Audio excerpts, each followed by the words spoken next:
has been forever since we've done one of these shows, it feels like. I think we took It a does couple weeks feel like off because, I don't know, I got busy, you got busy. We had, I don't know, a guest schedule or cancel or something like that.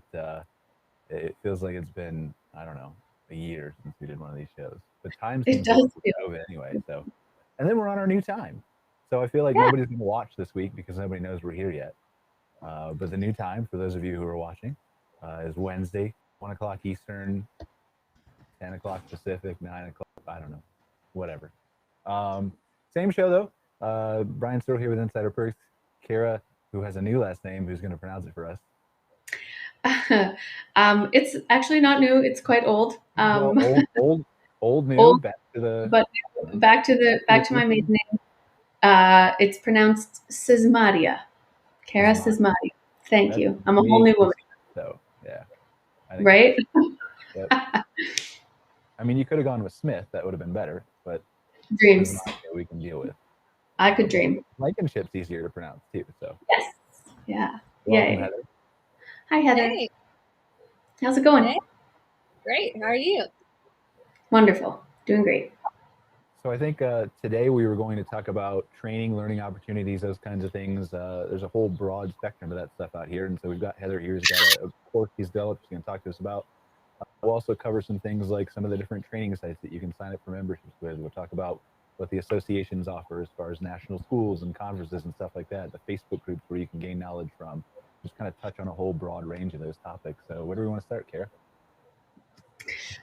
Wow. I feel like that it's such a deep A deep dive. That's what we have an hour for, right? So yeah. remember we talked about going to 2 half-hour chunks, and we just feel like we couldn't get enough of a deep dive in there. So we'll see how this works out. But Yeah, for sure. I think we'll continue to evolve and grow with kind of what folks want to see here. But specific to the training stuff, I think the appetite for content is really broad and often really depends on kind of where an individual operator stands in their experience and their journey, and whether they've been operating for years or whether they're new in the industry. Those things really impact kind of what types of topics they want to see and access. So, I get requests for stuff from new operators all the time, but then also, things like transitioning out of the business and maybe, or leaving your campground business to the next generation, your family and things like that. So it's really just a mountain of content that actually can be incredibly overwhelming. I know during our conference in January, we had a ton of sessions, and I did have feedback from members just talking about how much there was to consume and learn about, which is really great. I think we did a great job, if I do say so myself, about delivering that as much as we could across that broad range of content, for sure. well, so let's break it apart into sections, right? Let's start with new owners, right? Because I have never been there because I'm not brave enough to own a campground, but both of you ladies have. Starting off, and so tell us first, maybe briefly. Let's have Heather introduce herself, of course, but then after Please. that, just kind of maybe briefly, Heather, go into your story about how you started way back when you owned your park for the first time, and kind of the struggle that you did, and some of the tips you could give people that kind of cut that learning curve shorter. And then Cara, you can kind of go into the same thing when you took over your park. For sure. Oh, we can't hear you, Heather. We could in the beginning. How now? Yep. Yay. So thanks for having me. It's always good talking with y'all. Mm-hmm. Months. So I bought my first park a little over 10 years ago. And I remember trying to Google search and find books, and there was literally just no information. And I found the National Association and my state association, where I connected with some other owners and got a ton of information. It was super helpful, and I was grateful for all of that. The American National Association, as well as the Canadian, both have resources for that. However, it's still a big learning curve because other owners, as much as they're super helpful and they'll answer some of your questions, they're busy operators. Most of them are running their day to day. Most of us are understaffed right now, and we're doing good to keep up. So like Cara, I get emails and phone calls and so many voicemails of people coming into the industry asking, how do I get started? How do I know what this is worth? You know, how do I even find a campground for sale? Once I get it, how do I operate? And so I put together a mastermind that includes about a 15-hour course and then 3 months of coaching to help walk people through that, because the coaching portion seems to be the missing gap. Because even though you can gain some information from both of the national associations or a state association, a lot of times you leave one of those and you think, okay, now what? Some people have those after they're done that they need answered and need holding. So I created a course as well as that coaching program. And the coaching program is neat because it groups people together in sections. Every 3 months, a new coaching program starts. And it's with other people who are going through the same journey. So it's nice to have those same questions as your peers, just like the networking that you would have at a conference. So, yeah. So what is the website for this course, Heather? HeatherBlankenship.com, and it's the Intentional Investor RV Parks and Campgrounds. All right, I'm looking at it now. I'm going to share my screen here in a second. So Awesome. Yeah, I have to say, I am so excited for your project, Heather. I really think there's been this kind of missing gap, like you said, specific to coaching and support for new operators. I can't wait to kind of dive into that stuff myself. I'm hoping to, despite, no longer operating park, try to take the course too. That's, I think going to be really helpful with my daily work, talking with so many campground owners. I in my personal experience, I really was thrown in the deep end. I kind of unexpectedly inherited my park. And it was a big shift from the work I had been doing prior. I had a lot of kind of hospitality experience. I kind of worked in restaurants and customer service throughout university and things like that. And so my maybe my interpersonal, like, customer service skills were quite strong, but in terms of operating a business and those kinds of things, I definitely was a fish out of water and lacking some experience on almost all fronts, big time. And I mean, I was 21. So yeah, it was a bit unexpected. And I think a resource like this would have been incredibly valuable to me at that time. I was really fortunate to still have the family above us that we had inherited from there with us. They were present and really kind of, the backbone of support that we really needed.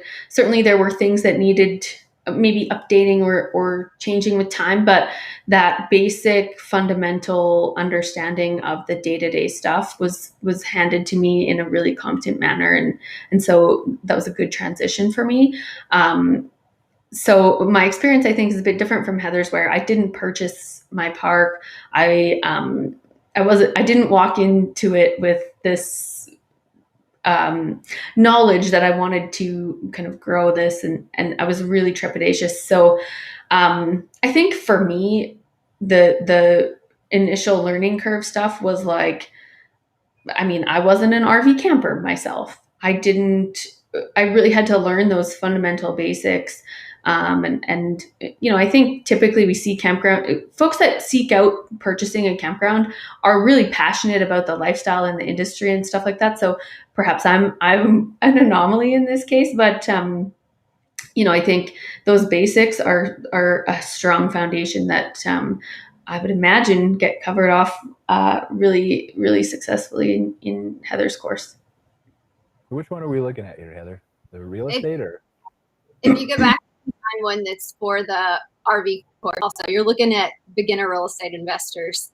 Karen, you're absolutely right. So a good portion of the people, they either were campers to begin with, and that's where they got the idea from. But we've also seen a lot of institutional buyers come in that are interested in the space, and they want to learn a little bit about it before they make that leap, as well as people who own smaller real estate. Maybe they own duplexes and triplexes, or they own small apartment buildings, and they're like, hey, I heard about the free space that's on fire right now. How do I learn more about that? And part of it is and here in the States, we have really great 20 groups, but 20 groups, you have to have an application to join, and they're looking for people with a lot of experience to share with each other. So those newbies and beginners really didn't have a place to go. So it's filling that gap between those people who are experienced and those people who are just starting out. Right. So this one right here, this is what we're looking at, the 197 and 997 options? Yep.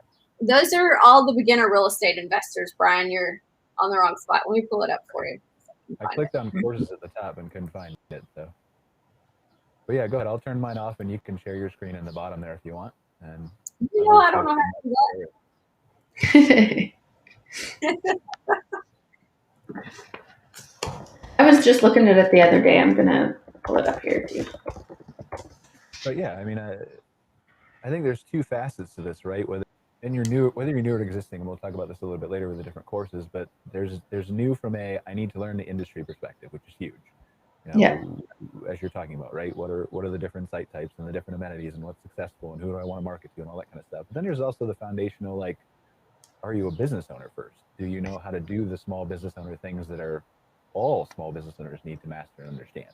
And so we'll talk about some of that stuff later, but I think there's a clear, because we see all the wide spectrum of questions in Facebook groups and stuff like that. And people need to know all kinds of things.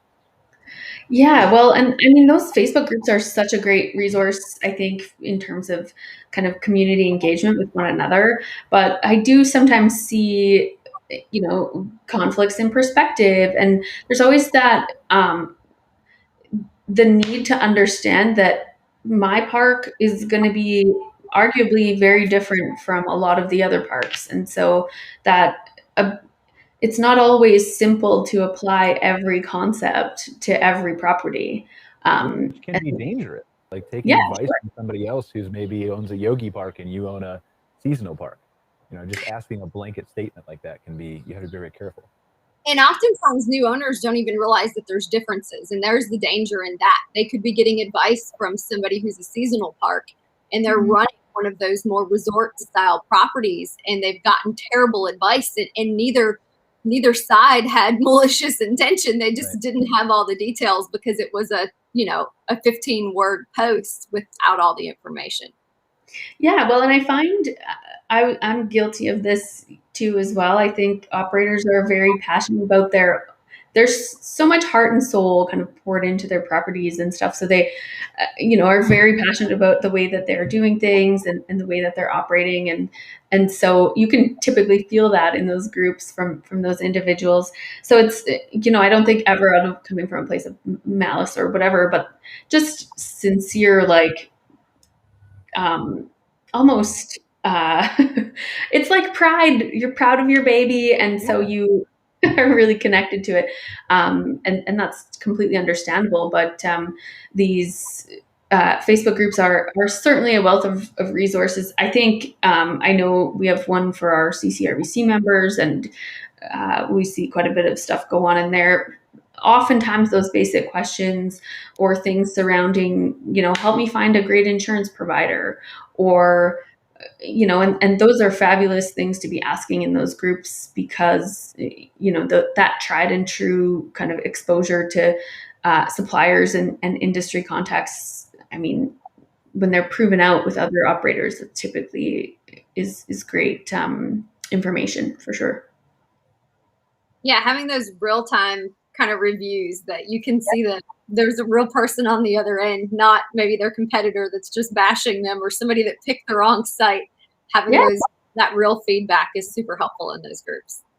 Absolutely. And I mean, you also kind of have this dynamic sometimes where, a certain provider or supplier might be might have a bigger marketing budget, might be better adept at, things like their Google reviews and stuff like that. So, getting that firsthand feedback from other operators who have kind of walked the road before you on that stuff is incredibly. I know it helped me in various instances when I was an operator, for sure. Well, what we've learned like over the years is that everybody's in a different stage of their own journey, and that's different for every park and every person, right? And it was a You bet. hard thing for me to learn. Like when I first started our company, like back in, I don't know, 2009, 2010, like I wanted everybody to do all the things that I knew how to do. And it took me like 7 years probably to realize that that's not going to happen, slowly and surely over time. But what I've learned now is that there's different people in different stages of their journey. There are people who just aren't embracing social media at all. There are people who are only embracing one network. There are people who want to do that and ads. There are people, and then there are these new hedge funds and larger groups that are coming in that want all the advanced analytics and things. And so it's a learning curve to, obviously in Facebook groups, but also when you're talking to people in general and giving advice, not only from a different park perspective, from a different person and different level perspective, to understand that there's different advice for different situations. For sure. I mean, I say on this show all the time, I think I've been accused actually of saying it too often, but there is absolutely, yeah, there's absolutely space, and obviously, our consumers speak with their dollars. And so, what works for some folks, speaks to certain consumers, and we all have to kind of do what works for us. Well, but I'm also speaking about, and I'm sorry, I didn't mean to cut you off, but also the journey, right? Like there's a level up progress, I think, in some cases. And so you might be, like, I might think that you're ready for analytics or advanced conversions or email marketing and drip and stuff like that, right? Automations. But you might be like, whoa, I'm not ready for that because I'm not even paying attention to the reports on Facebook that you're sending me yet. And so obviously I'm talking from a marketing perspective, but this obviously spans all kinds of knowledge.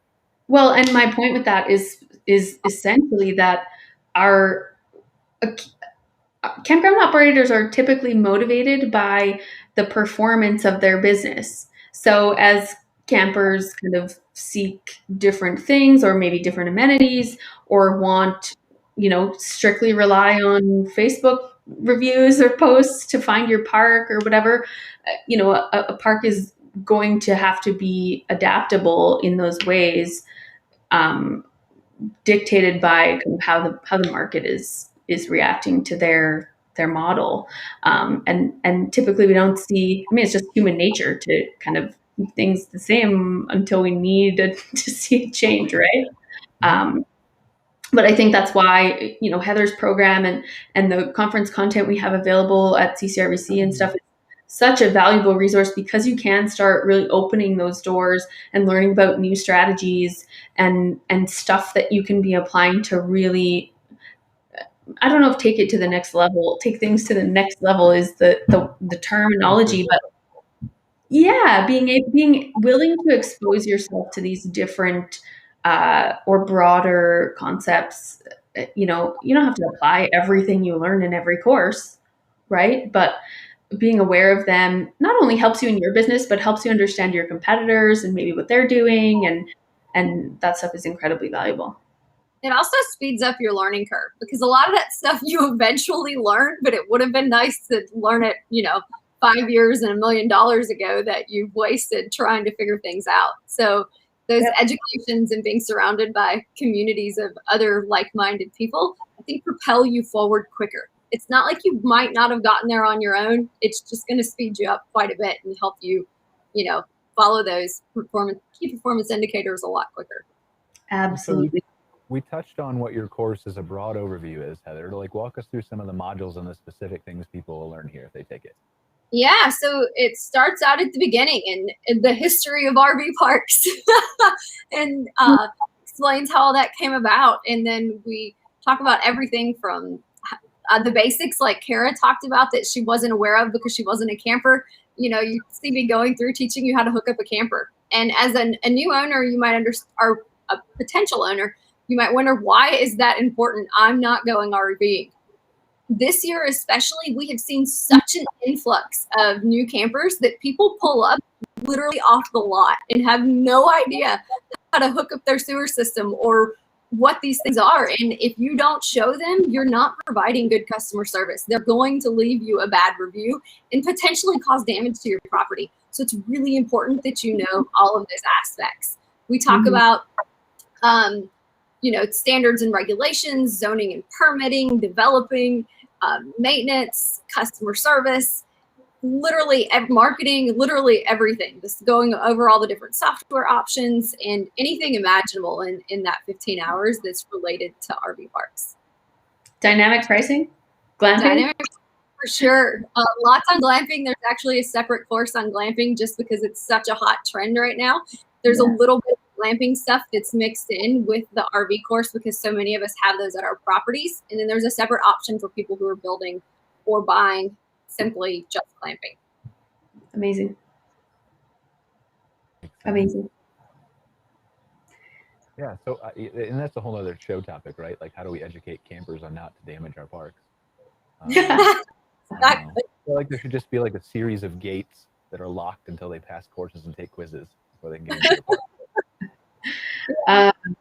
Yeah, I mean, I think that stuff takes exposure and learning. And certainly I think, showing up in a campground with a knowledgeable staff base who can help you hook up once or twice helps, right? Now you've kind of got that skill set and can move forward with it. But yeah, I've paid a couple of big damage bills in my lifetime from folks who struggled to back up an RV. So definitely valuable skill set.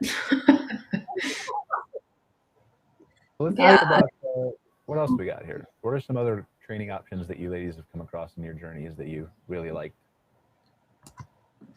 Well, I'm interested to hear from Heather. So this 15 hours of content, it's all in recorded format, available online? Yes. So there's 15 hours of recorded content that's available online. And it even covers, buying your property and how you write the offer and how you find those properties. And it's literally beginning to end. And so, preparing to sell, and so that you're thinking about that exit from the beginning. And so the 15 hours is recorded content that they can listen to, and then they start the group coaching portion of that so that they're able to ask questions and implement this and have their hand held through the process of finding deals and having different experts from the industry come in and talk to them each week. And as you know, Cara, we have different experts from the industry, including yourself, who have videos within the course, because those people who are very niche specific need to be talking to us. It's not just me. They're not listening to just me for 15 hours. Right. So it's covering beginning to end. Yeah, no, that's awesome. You mentioned every 3 months you kind of do a new intake. So can I just sign up and jump in and take it or is there a specific time of the year or month that I need to register by? Nope. So they can sign up and review the course material at any time, but there's a new group coaching session every 3 months, because we don't, if people get on and they've heard the same question 100 times, they're not interested in that. So we go through topics each week of that 3 months. And then Q&A for people who are, I'm trying to evaluate this property and I don't know what to do, or I'm in the middle of development and I'm stuck here. Does anyone have any ideas, or, those types of things. So they can purchase and download the recorded course material anytime, and then hop in a new round of group coaching every 3 months. Amazing. And I just want to make sure they can see this, because you didn't pull up the website on your end, I think, but I'm on heatherblankenship.com. Let me share this again, just to make sure I can go to the right place and they can see this. So I'm there, and it looks like the RV Parks and Campgrounds course button is not working. Like the beginner one is linking, but the other one isn't right now. And like I said, I was on there the other day, so it was. Okay, but heatherblankenship.com is the idea. So go there. It'll be fixed very soon, I'm sure. Yeah, heatherblankenship.com. If you scroll down on the main homepage to courses and coaching, there's an intentional investor beginners and an intentional investor RV Parks and Campgrounds button. Okay, I see it. There you go. Okay, so this is going to be linked very soon. So you'll be one of the first people to sign up for it. Right on. Actually, we have quite a few people already in the first round of group coaching. Their sessions start the first week of September. So they're all getting through that course material. So that first round of group coaching is about to start. So anybody who's interested, now's the time to go ahead and start that beginning process so that you've got a couple weeks to get through the recorded content before group coaching starts. Right on. Cool. Yeah, that's awesome. All right. Well, what else do we have? What else have you guys found that's maybe, obviously not necessarily RV park and campground related? We talked about the groups. Let's share those real quick. I'll share a couple of them here. We have the groups for Canadian park owners, which is that link. I wish it was clickable. Like, I haven't figured out a way to do that for people. Right. If you want to madly type that into your browser right now and go there, you can, but it'll be shared on the video later too. There's a group for Canadian park owners. There is a group for young professionals. This is run by the National Association of RV Parks and Campgrounds in the United States, RV Young Professionals. And then there is Mr. Mark Kep's group, which has almost 3,000 members, I think, here, which is Canadian, US, all this kinds of stuff that's available there. So, and there's obviously more, but those are the top few. Is it that I missed that you guys can think of? Or? Yeah, I think off the top of my head, those are great, definitely great options. There is a wealth of them. Like, there's groups in Canada specifically for connecting park operators with, park managers and things like that, work campers, that kind of thing. So, I think there's tons of options. We have a page here in Alberta that specifically lists Alberta's private campgrounds so that campers, we typically see advertisement for camping in this province really focused towards our federal and provincial parks. So, the page was started to really help connect campers with privately operated campgrounds and their operators. And that I see some really unique stuff happening in there where a camper will post like, hey, I'm looking for a site this weekend. This is the RV I have. Does anybody? And you'll see a campground operator be like, hey, yeah, I have a spot. Click here, come visit me, whatever. So there's some cool stuff going on Facebook for sure. There's also really great options for state associations. And are they by providence for you, Cara? I know you've got some. Well, not all of the provincial associations have Facebook pages, but for the most part, yes. I actually manage the Facebook pages for Alberta and the Atlantic provinces as well as Manitoba. So they are active there, and yeah, they are a great way to connect both with other operators as well as association staff and support for sure. Well, you bring up a good point though, Heather. Let's talk about the associations now and pivot to that for a second. Heather, we can start with National RV if you want. Obviously, you sit on the board. You've been to the National School before, so maybe tell us a little bit about those offerings, some of the resources that the National Association and some of the state associations have too, because you're president in Tennessee, right? I am. We want obviously sit on the board. You've been to the National School before, so maybe tell us a little bit about those offerings. I'm getting a feedback from you for a second, but I heard that. Yeah, that was weird. Sure. Yeah, so I am on the national board. I'm the chair for the Young Professionals. I'm the president of Tennessee and executive director. So as you can imagine, I'm heavily involved in the associations, and there's a lot of really good things about them. One of my favorite parts about the associations are their lobbying efforts. They put a lot of money and a lot of effort into making sure that the bills and legislation that come across people's desks every day are in the best interests of our businesses. And so they have somebody specifically on staff that sees every bill that goes through Congress, and they're evaluating it and deciding how it affects our industry. That is one of the biggest benefits to me for being a member of the National Association. And a lot of those state levels that have larger associations, specifically Pennsylvania, is really great. Florida too, at their lobbying efforts related to RV parks, and they're really on top of those.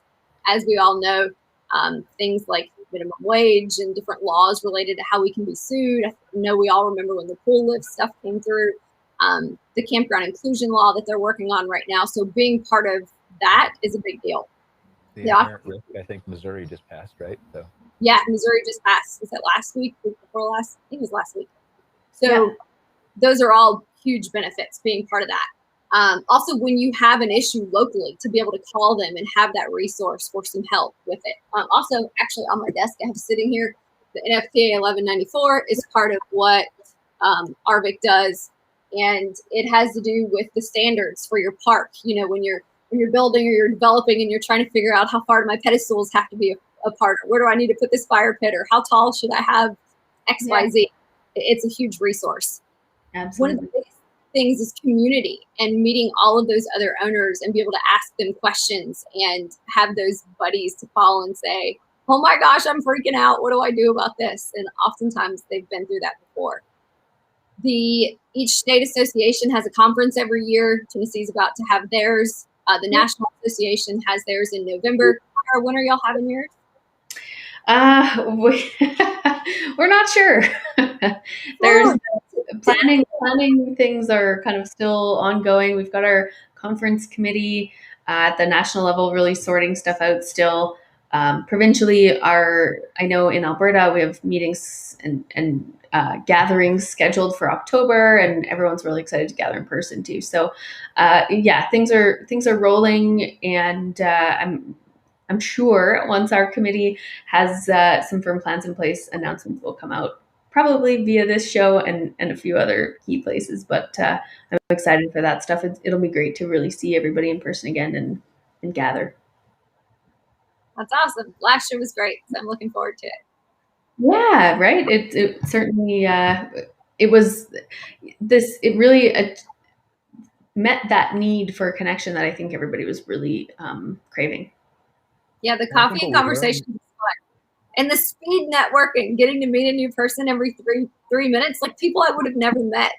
Totally. Before, and then they pop up on my screen for 3 minutes and you're like, oh my gosh, I've got to find you later. Yeah. It was one of my favorite. What we've learned too, and maybe one of the blessings that has come from COVID, is we all want to be in person, but if we can't be in person, or we don't have the budget to travel or the time to travel because we're running our parks, then the ability to have that virtual component on top of the in-person at the same time, which is what I think British Columbia is doing. Josh Penny over there, we're going to do that for BC LCA. We're going to have an in-person gathering, a trade show there if they can, and then also have it online too for people who can't make it to there. So great. So I think good things have come out of that. So it just expands the reach of all the stuff. So. Well, and I'll be honest, it really has shifted the ability for us to deliver incredible training content in a really accessible way. I think, for me, that was really eye-opening. For a few years, I really wanted to go to ARVIC school, and just like either the timing couldn't work, or it was kind of cost prohibitive for me when I was operating my park and had kids at home and couldn't get away at that time, or whatever. Like, there were things that stood in my way to personally go there. But this ability to, access such an incredible wealth of information, kind of on my own schedule and virtually in my office here is, really shifting the way we can operate and share that kind of stuff with one another, for sure.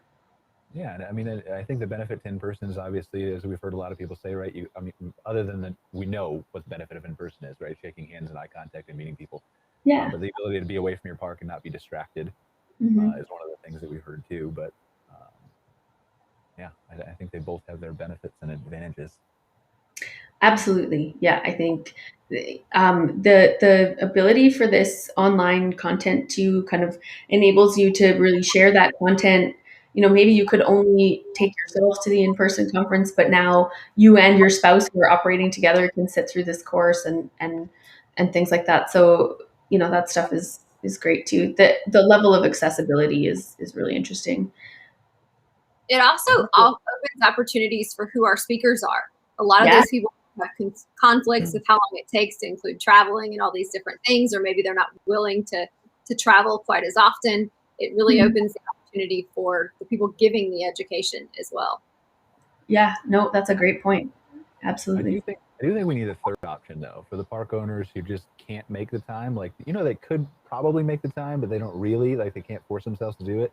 Or for the speakers who do the really, really important things that aren't super exciting. And so everybody knows they need to learn accounting, for example, right, or something. And sorry for all the accountants who are watching, but it's boring.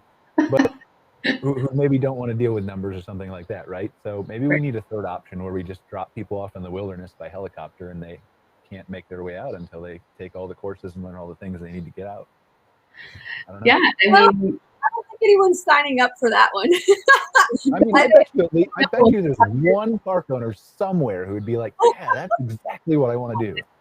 You know, Let me know. Their wife would be like, go, yes, please. Yeah. I've been waiting for you to do that. You know, that third option is more of a who, not how. I don't know if y'all have read that book. It's really good, though. And it talks about how you hire out those positions. And the neat thing about the conferences, whether it's the American conference or the Canadian conference, is you meet all these really great vendors. And there's suppliers and vendors who can do things like accounting or marketing and things that maybe isn't your skill set or just not your interest. So at those events is when you meet those people for the who, not how, so that it's not you trying to, you can't be an expert at everything. So it's really great to meet all of those vendors. Actually, the trade show is one of my favorite parts of going to those conferences. And you bring up an interesting point, because it's across all spectrums of business owners, right? When I started my company, like there's things I didn't want to do, but I felt like I just wanted to do them, or I wanted to try them or figure them out or whatever. And it took time to learn, like, my time is valuable. And so even though I don't necessarily think I have the budget to do or pay or hire this person or vendor or whatever, my time is worth far more than the pay that I'm going to give that person. So it's a learning process there too. Well, and it enables you to really focus on where your strengths are and you know, bring that extremely high level of productivity and stuff to those strong things that you're really capable at, and really frees you up from the stuff that, you know, accounting isn't fun. And if you don't like it, you might do a mediocre job. Well, I would do an awful job. So right. Yeah. I mean, I shouldn't say it isn't fun. Some of us find it fun. Well, some of us are weird. I don't know what to tell you. It's true. But yeah, I think that's probably one of the hardest lessons I learned as a campground owner. The hardest lesson was I cannot do all the things by myself. I have to find team members that I can rely on, that I trust, that can deliver the help I need, and coincidentally, I have to compensate them well for that. Those were big lessons for me. And it's an internal team and an external team, because you have the people who work for you and who are there daily, and then your external team that, for example, Brian's company is part of my external team, like the stuff that they do with my reviews and my marketing, different forms of marketing. I don't have time for that, nor am I great at it. So having them on my team is super important. I mean, to be clear, I'm willing to be the internal team. Like if I can go hiking in the Great Smokies all the time by your park. I don't think that's included while you're working. No hiking perks for you. Time to get to work. But yeah, I mean, and then learning how that affects your mental health and your stress too, and how that impacts your customer service and all that. Like you were talking about, Heather, like what's in your course, like learning the 1194, how far to put apart your pedestals and your sites and how many bathrooms per site. Like, I don't want to learn all that. I will own a campground when I can type on a computer what I want and have a machine built in 3D and just watch it. That's the only time I'm going to own an RV park. I think it's going to be a little of it. Yeah, that's going to be a while, and it takes all the fun out of it. It's I do think, but that's me, right? That's just my personal preference. I'm not suggesting. I was just going to say, I think it takes a certain type of individual to take on an operation like this, and that kind of willingness to really get your hands dirty and do the things is quite necessary, especially in the early days, I think, and maybe that's not always true, but, certainly there are lots of operators right now who are so short-staffed that maybe haven't had to get dirty for the last few years, but are doing so now because they don't have enough manpower or whatever. And that's very cyclical, but that willingness to do all the jobs doesn't mean you have to always do all the jobs. jobs. Right. Well, the flip side of that is the management groups too, because we've got these new hedge funds and people coming in and real estate investors, like Heather has another course too, that want to invest but don't want to get their hands dirty. And so Right. there are people like Horizon Group. Scott Foos runs a great management company out there. I think of a couple other ones. Tom Mason runs Ivy Group. There. Who else? Who am I missing? I mean, there's a couple. Advanced Outdoor Solutions. Kathleen Wall. Kathleen Wall. Yeah. Those are fabulous businesses, and you know, I really feel like there's a gap in the Canadian market for that stuff. I do have investors coming to me now regularly wanting to find, you know, somebody here in Canada who does that kind of offers that kind of service. And we don't really have access to anyone specifically in Canada, and so we rely on those partnerships we have with the great folks down in the States to try to help us with that. But and we are seeing, you know, some appetite for that stuff to start up. I have a campground owner here in Alberta who is looking into starting a business specifically doing that. So, you know, it's hopefully going to be addressed soon. But yeah, it's great to see those pioneers down in the States taking that stuff on. I think if I were an operator still, I certainly, as I age, would be considering a partnership like that. So yeah, they're great options, and certainly can be valuable part of that internal team, both. I think they're both. Both, yeah. But the reason I bring it up is that obviously we've had separate shows and management groups before, and we don't want to dive too far into those, but it's really part of your training and learning, right? Depending on your needs and your wants. And so people like Horizon Group, I know they have obviously the management where they can help you with the sites and the pedestals and the electrical and building it out. And then there's another, Randy Henderson runs a division or a separate company now of Horizon that does development and building and construction and permitting and helps with that. And then you've obviously got your franchises, all the things that KOA offers, all the things that LSI offers and brings to the table. So that's all part of training and learning in my book too, in some ways. Yeah, I completely agree. I think those franchise options are incredibly valuable, you know, potential choices to get your feet off the ground. Just there's a wealth of resources. They do such an incredible job at you know, marketing and advertising and you know, things like KOA's online reservation stuff. I mean, that stuff's pretty groundbreaking, and you know, I think the market's really hungry for that kind of thing, seeing that kind of thing. So there's obvious benefits to those franchise options, and certainly the education piece is probably top, in my opinion. I never was actually a part of it, but I remember owners who became KOAs telling me that they actually sent somebody out to a park who was converting to a KOA and said, here's what you need to do. Here's a step-by-step process, not only to meet KOA's brand guidelines, but best practices for angles of sites and all those kinds of things. So. Yeah, it's, you know, I think obviously their goal is incredible customer service and having great parks in their portfolio. And so, you know, that inherent like group need for success is a really valuable component that could be obviously is a great model option for so many parks in North America. So, you know, their plethora of pros who know what they're doing certainly can't hurt. What do you think, Heather, from your learning experience with LSI at your park? Yeah, there's a lot of great benefits to being a Yogi franchise as well as a KOA franchise. Both of them are awesome depending on the type of property that you want and the location you want to have it in. I will tell you that I went to so we were talking about conferences earlier, that the American and the Canadian both have great conferences. KOA as well as Yogi both offer conferences as well, and they're excellent in a whole different kind of way.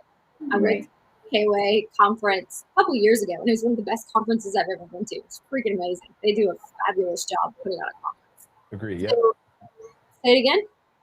I said I agree, yeah. My first KOA conference was 2011, I think, and I was at every one through 2018, 19. So.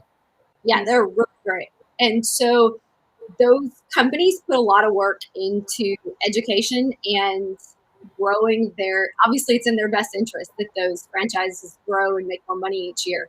So they put a lot of work into education and best practices and all those different things. And you talked about software earlier. I'm using CampSpot, and the different KPIs that I can pull from my reports that I have within CampSpot. I believe KOA has some similar options for different reports. Being able to pull all of those and the reports I turn into Yogi every 2 weeks, comparing all the notes and all that stuff is a huge part of my business because it helps me make decisions for moving forward. You bet. Yeah, those are tools that really can change. I mean, you keep seeing all this stuff about the dynamic pricing and the lock fees and all that stuff really changing the game for a lot of operators right now. And I think those things were frankly born out of, the awareness from those franchises to, capitalize on a great opportunity. Yeah. Yeah. We're seeing it really industry wide now, which is really interesting. I agree. Yeah. There's something like we've talked about, and I'm just pulling something up to show you guys for a second, and then we'll cover some other courses and things that are outside the industry. But there's the associations, I think, in addition to helping you as a new owner or a convert from a franchise to a non-franchise, also help you keep up with the times too. They help you keep up with all the things that are changing, whether it's lobbying or legal or laws and things like that, or different zoning or different best practices that have come from other states that they tie together at a national level, all kinds of things. And so this industry, as all industries do, constantly changes. Mm-hmm. And so I'll give you like one example here, just to play on my little marketing thing real quick. We did this for Brian, add on to what you're saying. They also do inspections every year. And so I just went through my inspection, I think it was a week ago, with LSI. And it kind of forces you every year to say, what didn't I keep up? What do I need to be keeping up? Did I miss something? So having that extra set of eyes come through every year and be like, Heather, are you sure you don't need to pull some more weeds or whatever, whatever it may be that year? Do you know that this sign needs to be picked up? Yeah, it's really true that you kind of get almost blinded to some of the stuff around when you're there in the thick of it every day. It's so great to have fresh eyes, and that's why those 20 group visits and that kind of thing are so incredibly valuable. I think members of those groups get so much value out of that stuff. 100%. Well, it's the talking, it's the training, it's the learning, but it's also the explaining. Like, why do I care that my pedestals are so far apart or my sights are angled, or the marketing stuff? Like, I'm just going to toggle this on real quick. Like, this is something new that we can do in Google Analytics 4. Like those two numbers right here in the center, like I'm not switching back and forth to my course. Right here, these two numbers, ARPPU and ARPU, we can calculate that. That's average revenue per user.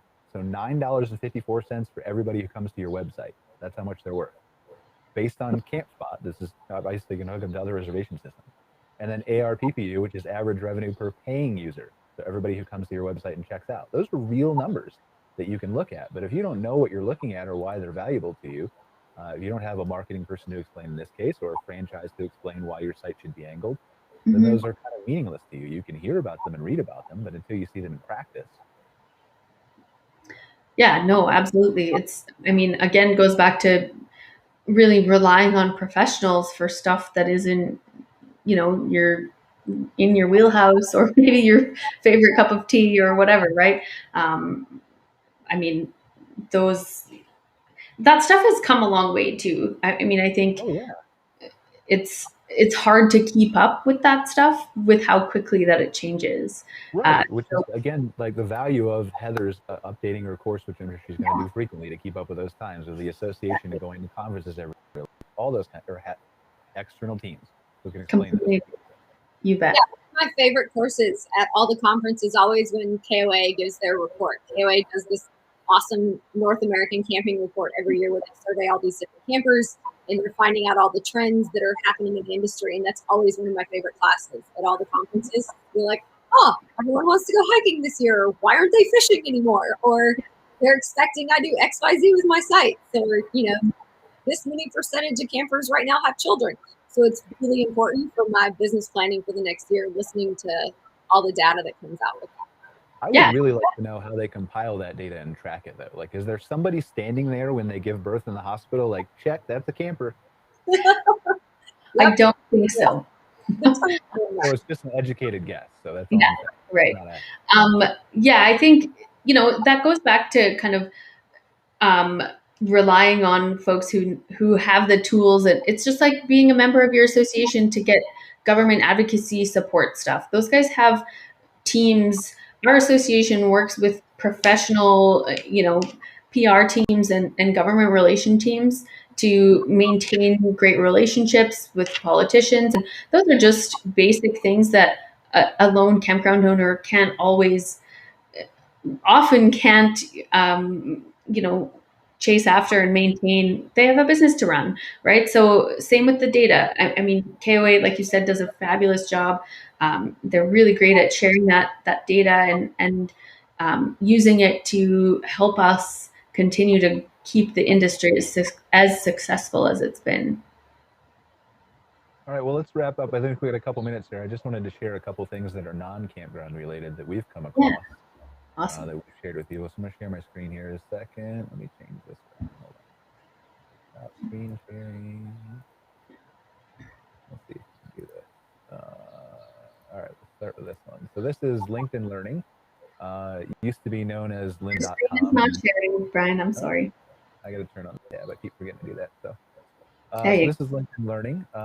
It used to be known as lynda.com, but you subscribe. I think it's between 25 or 30 bucks a month, and these are tens of thousands of video courses you can browse up here from a business perspective, right? And this is, again, not RV park or campground perspective, but business analysis and strategy, software tools that go into, CRM software and QuickBooks and productivity, customer service skills and management, leadership, project management, training and education, all kinds of small business and entrepreneurship, small business finance. And then you can dive into these and you can see that there are courses here that you can actually enroll in and take, and you can progress and you can get certifications based on some of them. And it's just a wealth of, to me, it's a no-brainer, 25, 30 bucks a month. Yeah. As long as I'm willing to force myself to sit down here and do it, which admittedly I have a problem with. I want to do all the things, but I just can't force myself to find the time to do it sometimes, which is, I'm sure, like all of you too. But yeah, I think that's human. You have to schedule it and prioritize it and all of that, which, I think is the case for any sort of commitment to yourself as a self-employed individual, right? I think it's different if you're in a scenario where you kind of, you need to do this or you have no job. So that stuff takes commitment and discipline for sure. Look, there's even ethical hacking here. Is it ethical your competitor, campground? I'm interested in taking that course now. I had to throw in my one, is it legal or not thing for the show. So of course, right. But yeah, I mean, it just, the wealth of courses on here, again, even if you take one a month, honestly, is probably worth 25, 30 bucks because it's so comprehensive based on your needs. And then the other one I think here is similar, but I just want to share it and run through it for you guys. So you can see it. It's called Udemy right here. Okay. So this is Udemy, which is similar for LinkedIn Learning. It's just got different types of courses, and you can see there's business, and you can go to entrepreneurship or communication, and public speaking, business writing, storytelling. Right. All these things have to do with marketing, sales. Yes, some of it is not sales that you typically make in an RV park, but maybe that's forming partnerships with your local businesses to enhance the offerings and all kinds of things. It's not even necessarily things that you might take as a business owner. It might be some things that you would give to your team who you're hiring. Right. Train your staff on customer service, those kinds of things. So absolutely. Even fun stuff. Look, you can learn how to sing, and then you can do your own karaoke shows. Save money, be more efficient. Priorities. Listen, there's a reason I don't own a campground, okay? Just Yeah, apparently. Yeah. I mean, I'll applaud any campground owner who takes the singing course and starts a, live entertainment amenity. I'm all for it. I'm here for it. Where can I reserve a site? I want to just run a contest to see if anybody takes you up on that offer now. But yeah, let's. I think Sounds it'd great. be worth just talking about. So, but anyway, so we got a couple minutes left before the show ends. Is there anything that you ladies would like to add as far as resources, wrap up, things that we didn't cover or forgot? I mean, I really encourage CCRVC members and non-members to check out the conference content options at ccrvc.ca.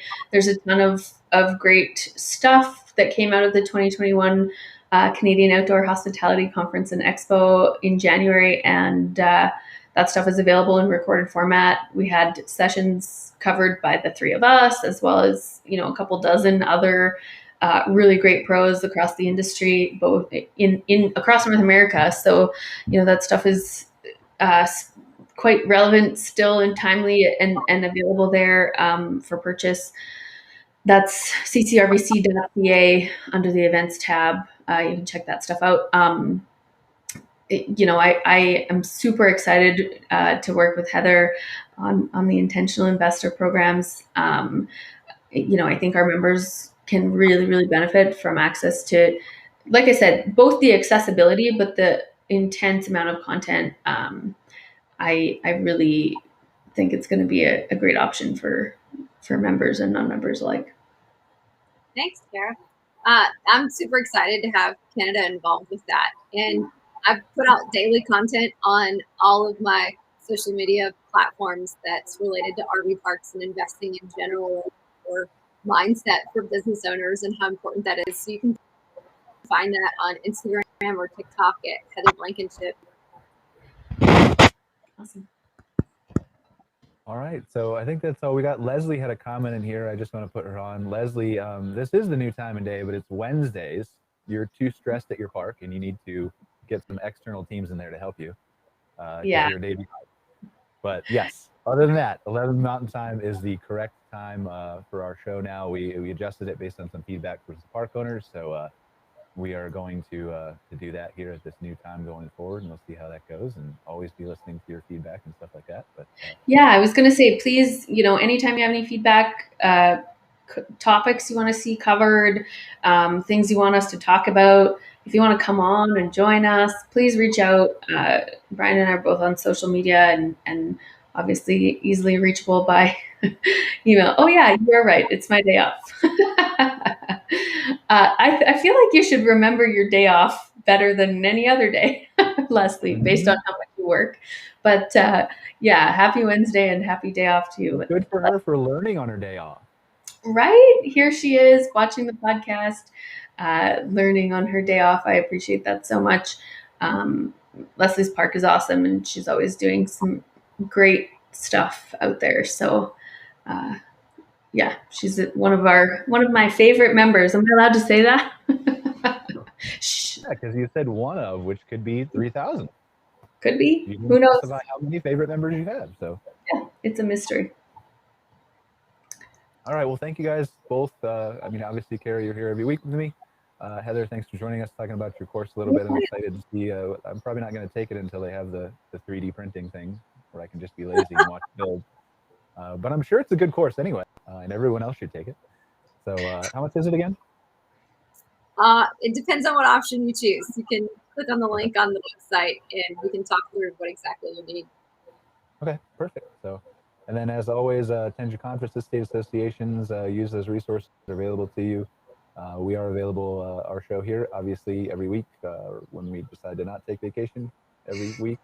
We're doing it again, right, in August, I feel like. So, but yeah, we're available as a free resource and all kinds of other places. So glad to be here. Thanks for watching, and we'll see you next week. Yeah, thanks so much, guys. Have a great day.